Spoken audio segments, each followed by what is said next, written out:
ఈరోజు సభలో అత్యంత ముఖ్యమైన ఆర్టీసీ కార్మికుల విషయం చర్చకు వచ్చినప్పుడు ప్రభుత్వం సమాధానం చెప్పకుండా పారిపోయింది. ప్రభుత్వం సూటిగా సమాధానం చెప్పలేకపోయింది. మేము సూటి ప్రశ్నలు వేసిన ఏ ప్రశ్నకు కూడా సమాధానం చెప్పకుండా ఊకదంపుడు ఉపన్యాసాలు కొట్టి ఆరోపణలు చేసి తప్పించుకోవాలని ప్రయత్నం చేసినారు. శాసనసభలో మందబలంతోనో అధికారాన్ని ఉపయోగించో సభా నాయకుడిగా మీరు మా గొంతు నొక్కుతారేమో కానీ రేపు ఆర్టీసీ కార్మికుల హృదయాలను మాత్రం మీరు గెలుచుకోలేరు. ఇవాళ అర్థమైంది. రాష్ట్రంలో ఆర్టీసీ కార్మికులందరూ కూడా గమనిస్తూ ఉన్నారు. ఈ ప్రభుత్వం ఎన్నికల ముందు ఏం చెప్పింది, గెలిచిన తర్వాత ఏం చేస్తుందో ఇవాళ రాష్ట్రంలోని ఆర్టీసీ కార్మికులందరూ కూడా చూశారు. మేమేమడిగాం, మా ప్రభుత్వం ఉన్నప్పుడు ఆర్టీసీ ఉద్యోగులను ప్రభుత్వ ఉద్యోగులుగా గుర్తిస్తూ నిర్ణయం తీసుకున్నాం. అసెంబ్లీలో బిల్లు పాస్ అయింది, గవర్నర్ గారు ఆమోదించిండ్రు, గెజిట్ కూడా పబ్లికేషన్ అయింది. ఏ డేట్ నుంచి వాళ్ళని తీసుకుంటారంటే దానికి సమాధానం చెప్పలేదు. 8 నెలలైంది మీ ప్రభుత్వం వచ్చి, 8 నెలలైనా గుర్తించలేదు. ఎప్పటి నుంచి వాళ్ళని ప్రభుత్వ ఉద్యోగులుగా గుర్తిస్తారంటే సమాధానం చెప్పకుండా దాటేశారు. యూనియన్ పునరుద్ధరణ గురించి అడిగితే సమాధానం చెప్పలేదు. చనిపోయిన పిల్లలకు రెగ్యులర్ ఉద్యోగాలు ఇవ్వాలంటే దాని మీద సమాధానం చెప్పలేదు. ముఖ్యమంత్రి గారు ఫిబ్రవరిలో ఇచ్చిన చెక్కు 300 కోట్లు, అది డమ్మీ చెక్ అయింది. ఆ డబ్బులు పాస్ కాలేదు. దాని సంగతి ఏంటంటే సమాధానం చెప్పలేదు. మహాలక్ష్మి ఉచిత బస్సు పథకానికి డబ్బులు ఇవ్వడం లేదు. మీరు ఏప్రిల్ మే 2 నెలల్లో 1 రూపాయి కూడా ఇవ్వలేదు. ఎందుకు ఇవ్వలేదు, ఎప్పుడు ఇస్తారు అంటే దానికి సమాధానం చెప్పలేదు. ఏ ప్రశ్నకు కూడా సమాధానం చెప్పకుండా బుల్డోజ్ చేసే ప్రయత్నం చేసినారు. అంతేకాకుండా నేను యూనియన్ అధ్యక్షుడిగా ఉన్నానని ముఖ్యమంత్రి గారు మాట్లాడారు. ఆ ముఖ్యమంత్రి గారికి ఎవరు చెప్తారో ఏమో కానీ అన్నీ సగం హాఫ్ నాలెడ్జ్తో మాట్లాడుతున్నారు. ఎందుకంటే నేను మంత్రి అయిన వెంటనే కొద్ది రోజుల తర్వాత నేను యూనియన్ అధ్యక్షుడిగా రాజీనామా చేసిన ఆర్టీసీకి. నేను యూనియన్ అధ్యక్షుడిగా లేను.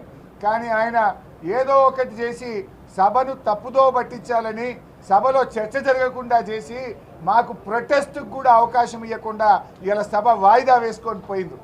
గవర్నమెంట్ నుంచి సరి అయిన సమాధానం రానప్పుడు మేము నిరసన చెప్పే హక్కు సభ్యులకు ఉంటుంది. ఆర్టీసీ కార్మికులను ప్రభుత్వ ఉద్యోగులుగా గుర్తించాలి, వాళ్ళ ఎరియర్స్ ఇవ్వాలి, బకాయిలు ఇవ్వాలి, యూనియన్ను పునరుద్ధరించాలని మేము అడిగితే ఏ ఒక్కదానికి కూడా సమాధానం చెప్పలేదు. ఆనాడు కాంగ్రెస్ పార్టీ మేనిఫెస్టోలో పెట్టారు, కార్మికుల ఓట్లు వేయించుకున్నారు, ఆర్టీసీ కార్మికుల అండతో గెలిచి ఇవాళ కార్మికులకు వెన్నుపోటు పడిచింది ఈ కాంగ్రెస్ ప్రభుత్వం. తప్పకుండా కార్మికుల పక్షాన బయట సభలో ఇంకా మా పోరాటం కొనసాగుతుంది. ఇకపోతే ఈరోజు నిరుద్యోగ యువకుల మీద మేము శాసనసభలో అడ్జర్న్మెంట్ మోషన్ ఇచ్చాం. ఆనాడు ఇదే నిరుద్యోగులను కాంగ్రెస్ పార్టీ వాడుకున్నది. మేము రాగానే సంవత్సరంలో 2 లక్షల ఉద్యోగాలు ఇస్తామన్నారు. ఏది మీ జాబ్ క్యాలెండర్? పెద్ద పెద్ద పేపర్ అడ్వర్టైజ్మెంట్లు ఇచ్చారు, టీవీల్లో అడ్వర్టైజ్మెంట్లు ఇచ్చారు, ఉపన్యాసాలు కొట్టారు, నిరుద్యోగులకు బస్సులు ఇచ్చి వాళ్ళని ఊరూరా తిప్పి ఓట్లు వేయించుకున్నారు. 8 నెలలైనా నీ జాబ్ క్యాలెండర్ ఇప్పటిదాకా నువ్వు ప్రకటించలే. ఇక మిగిలింది 4 నెలలే. 4 నెలల్లో 2 లక్షల ఉద్యోగాలు ఎప్పుడు ఇస్తావు, ఎట్లా ఇస్తావో చెప్పు అని మేము ఇలా శాసనసభలో అడ్జర్న్మెంట్ మోషన్ ఇచ్చాం, వాయిదా తీర్మానం ఇచ్చాం. కానీ దాన్ని ఇలా స్పీకర్ గారు దాన్ని వారు తీసుకోలేదు. తీసుకోకపోగా కనీసం మాకు మాట్లాడే అవకాశం ఇవ్వలేదు. ఇవాళ ఈ ప్రభుత్వం ప్రతిపక్షంలో ఉంటే ఒక మాట, అధికారంలో ఉంటే ఒక మాట. ఊసర వెల్లులు కూడా ఈ కాంగ్రెస్ ప్రభుత్వాన్ని చూసి సిగ్గుపడతా ఉన్నాయి. ఊసర వెల్లుల కంటే వేగంగా వీళ్ళు రంగులు మారుస్తూ ఉన్నారు. ప్రతిపక్షంలో ఉన్నప్పుడు మేము గ్రూప్ 2, గ్రూప్ 3 వాళ్ళకి పోస్టులు పెంచుతామని మాట ఇచ్చారు. ఈరోజు సాధ్యం కాదు అని మాట్లాడుతున్నారు. అది సాధ్యమవుతుంది. గతంలో ఇదే రాష్ట్రంలో నోటిఫికేషన్ వచ్చిన తర్వాత అనేక పరీక్షలకు పోస్టులు పెంచిన ఉదంతాలు మన రాష్ట్రంలోనే ఉన్నాయి. ఆ రోజు సాధ్యం అవుతుంది ఎట్లా, ఈరోజు సాధ్యం కాదెట్లా? అంటే నీకు మనసు లేదు, నువ్వు మోసం చేస్తున్నావు, నిరుద్యోగ యువకులకు మోసం చేస్తున్నావు. 1:100 గ్రూప్ 1 ఉద్యోగాలకు 1:100కు మెయిన్స్కు అనుమతి ఇవ్వాలని పిల్లలు పాపం పోరాడుతూ ఉంటే ఆ పిల్లల మీద పోలీసుల చేత కొట్టిస్తూ ఉన్నారు. హాస్టళ్లకు వెళ్ళి అర్ధరాత్రి ఎత్తుకొచ్చి పోలీసులు ఆ విద్యార్థుల మీద అక్రమ కేసులు పెడతా ఉన్నారు. నిరుద్యోగ యువకుల వీపులను లాఠీలతో విరగ్గొడతా ఉన్నారు. మీకు ఆ హక్కు ఎక్కడిది, మీకు ఆ నైతికత ఎక్కడిది అని అడుగుతా ఉన్నా. మీరు నిరుద్యోగులు ఏమడిగినారు? ఏమైనా గొంతెమ్మ కోరికలు అడిగినరా? మీరు మీ కాంగ్రెస్ పార్టీ మేనిఫెస్టోలో చెప్పిన విషయాలే అడిగారు. మీరు ఎలక్షన్ల సమయంలో ఇచ్చిన మాటను అమలు చేయమని అడిగారు. ఇదే బట్టి విక్రమార్క గారు అసెంబ్లీలో గత ప్రభుత్వాన్ని అడిగారు. 1:100 గ్రూప్ 1కు అనుమతించాలని ఆ రోజు అసెంబ్లీలో అడుగుతాడు. ఇవాళ ఉప ముఖ్యమంత్రి కాగానే పెదవులు మూసుకుంటే ఇది న్యాయమా అని నేను అడుగుతా ఉన్నా. అదేవిధంగా ఇలా రూల్ ఆఫ్ రిజర్వేషన్లో కూడా మోసం చేస్తూ ఉన్నారు. గ్రూప్ 1 మెయిన్స్కు అనుమతి ఇచ్చే దాంట్లో ఎస్సీ, ఎస్టీ, బీసీ, ఈబీసీలకు అన్యాయం జరిగే విధంగా మెయిన్స్కు 1:50లో సెలెక్షన్ చేశారు. 1:100 చేసే అవకాశం ఉమ్మడి ఆంధ్రప్రదేశ్లో ఆనాడు వైఎస్ రాజశేఖర రెడ్డి గారి ప్రభుత్వం నిర్ణయం తీసుకున్నది. మొన్న విభజించబడ్డ ఆంధ్రప్రదేశ్లో కూడా జగన్మోహన్ రెడ్డి గారు కూడా గ్రూప్ 2 పరీక్షల్లో 1:100కు అక్కడ కూడా అవకాశం ఇచ్చారు. మరి ఆ రోజు సాధ్యమవుతుంది ఎట్లా, ఇవాళ కాదెట్లా?